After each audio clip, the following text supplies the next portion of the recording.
আসসালামু আলাইকুম বন্ধুরা, সবাই কেমন আছেন? আশা করি সবাই ভালো আছেন।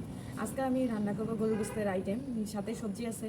তো এখন আমি গরুর গোশত রান্না করব, এটা আমি একটু দেখাবো কিভাবে করতে হয়। তেজপাতা, গরম মশলা, লং এলাচি সব কিছু দিয়ে দিলাম। রসুন বাটা, এটা গরম মশলা বাটা, আদা বাটা, এটা পরে একটু দিব, হইলে একটু দিয়ে দিব পরে। জিরা বাটা, সব কিছু একসাথে দিয়ে দিব। পেঁয়াজ কুচি বাইটাও দেয়,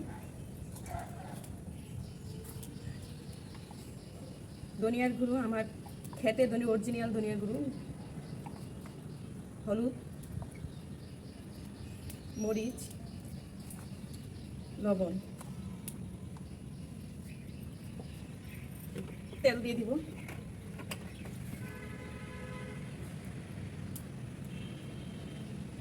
সব কিছু দিয়ে দিলাম, একসাথে হাতে মেখে নিব। গোস্তটা সব একসাথে মাইখে নিলে খুব সুন্দর হয়, মশলাগুলো গোস্তের ভিতরে সব চলে যায়। আমি গোস্তটা সব একসাথে মাইখে নিব। কাঁচা পানি দিয়ে একটু শুধু করে হাতটা দিয়ে নিব, গরম পানি অ্যাড করবো।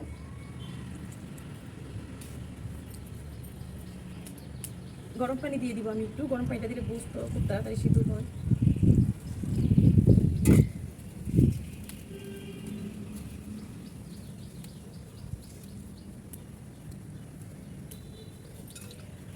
একসাথে মিক্স করে ফেলছি, এখন আমি বসিয়ে দিব।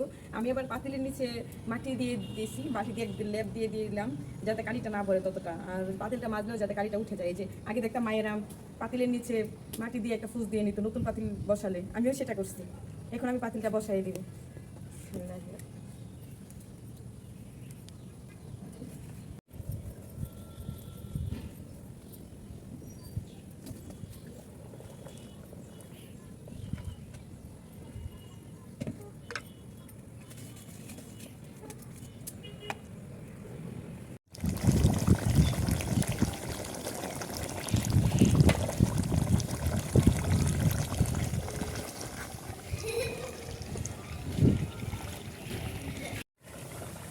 কষানো হয়ে গেছে, আমি পানিটা দিয়ে দিব। এদিকে চুলার অনেক রৌদ্র চলে আসছে।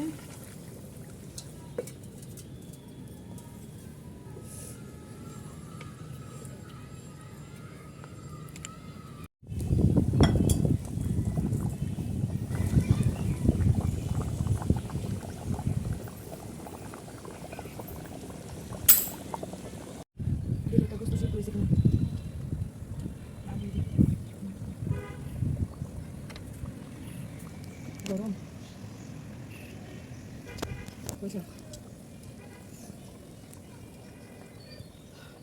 সিদ্ধ হয়েছে সুন্দর, আলু হয়েছে আমার।